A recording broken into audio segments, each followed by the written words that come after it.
Welcome back to Dead Good Book Reviews. I'm Judith and you're watching another episode of Overbooked here on the channel. This is the series where I talk about every single book on my shelves because they're after me. They're catching up, they're getting close, and we gotta finish this. Today we are talking about Annalee Newitz, Autonomous.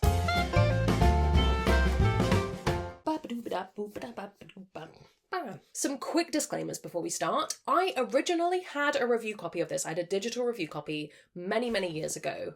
Back in 2017, so a while ago now. However, a couple of years in the future, I did purchase this copy for myself from like a half-price Orbit sale where everything was ludicrously cheap. That book haul is probably somewhere in the past if you want to go check it out. So this copy I bought myself, regardless of where books come from. Nobody's paying me to talk about books except my patrons, and all opinions are my own.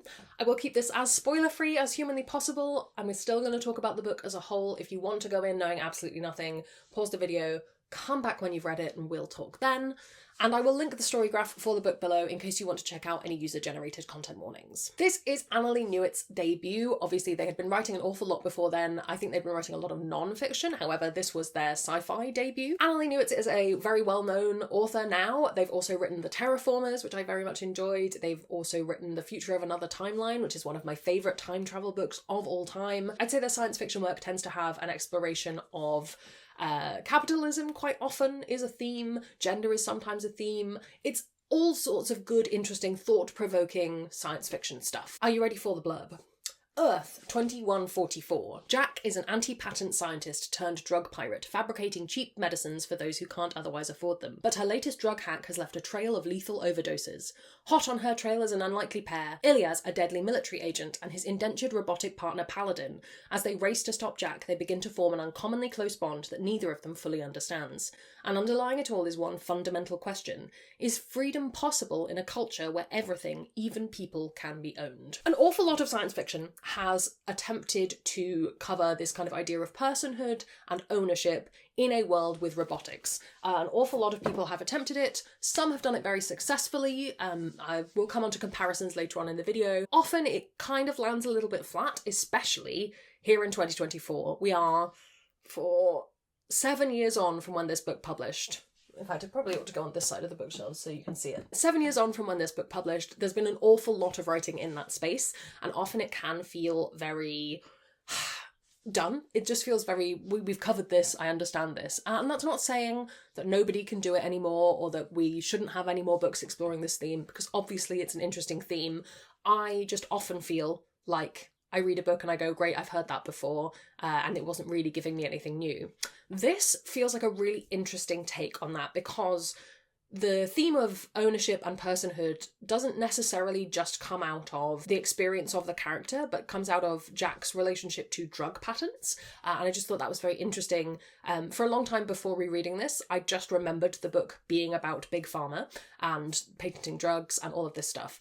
However, on a reread, I got much more of that theme of personhood, ownership, etc., etc. I think that angle and the approach that the book takes at coming at these issues and exposing those negative things feels more interesting than how I've seen it done in other books in the past. I think the two different plot threads, the two different character threads are very interesting. We have Jack on the one hand and that anti-patent drug hacking, piracy kind of world, and her exploration of the people who are kind of legitimate and fighting it, trying to fight this stuff lawfully versus her trying to fight it unlawfully, arguably. And then you also have Paladin and Ilyas, and that was less interesting to me just because I thought Jack was so cool, but their plot thread is very interesting, and Paladin as a character was fascinating. Some of their plot threads made me feel very uncomfortable, but I think that was very intentional and it was designed to set you on edge. It was intentionally done so in order to expose these themes about ownership, personhood, and all of those things. I think conceptually, this is one of Annalee Newitz's strongest books. We're going to talk about Terraformers probably next week, and I have a fair few criticisms of it while still really loving Terraformers as a book.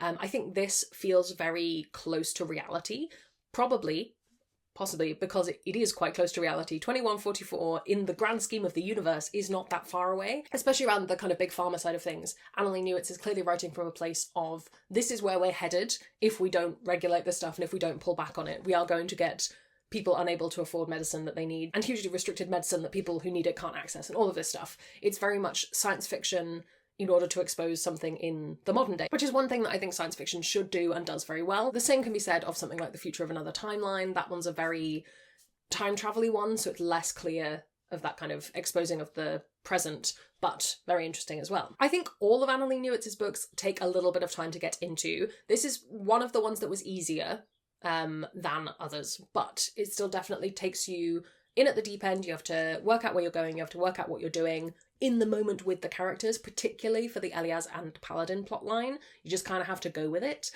For that reason, it was a little bit hard to get into for me personally, just because that's not my favourite introduction to a book style. However, I do think some people enjoy that. I don't think that's necessarily a reason not to read the book. Just know going in that it might take a little bit of time. I also found that I got a little bit lost towards the end, but again, could be a me problem. I just didn't feel totally gripped all the way through. I think the pacing was a little bit off. It's those moments where this feels more like a debut than later books that weren't debuts, so that's obvious. I think this would make a fantastic book club book. I think it's got an awful lot of thought-provoking and interesting ideas and elements to it. I think it manages to not feel too American, which often books about healthcare can, and it just felt really accessible as a science fiction while not being too small for big science fiction fans, in my opinion. Other things to read, Murderbot springs to mind. Murderbot's always a book that I bring up when we talk about ownership and robotics and all of this stuff. If you've not read Murderbot, what are you doing? Go read Murderbot right now. It's fantastic. I've also recently read Unexploded Remnants, which is another book exploring AI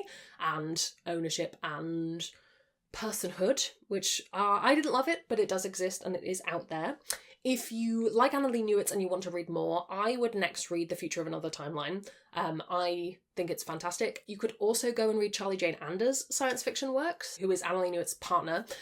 Charlie Jane Anders writes wonderfully weird, deeply queer sci-fi, and it's just a great time. I highly recommend, what's it called? The one about the weird planet at midnight.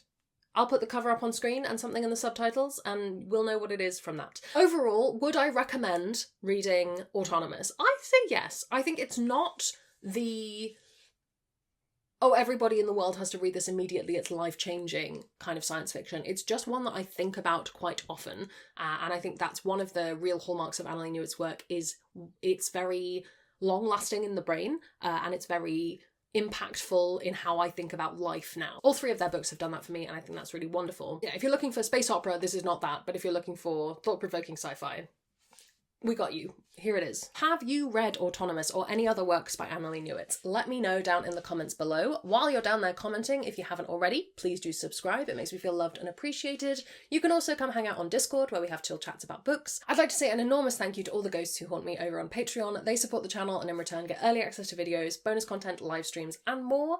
If you'd like to join their number, that's linked below as well. Thank you so much to you for watching. That's all from me, and I will see you in the next one. It's gonna be some bloopers now. However then, I don't think this video's gonna be very long, Oh no, it's not gonna be very long.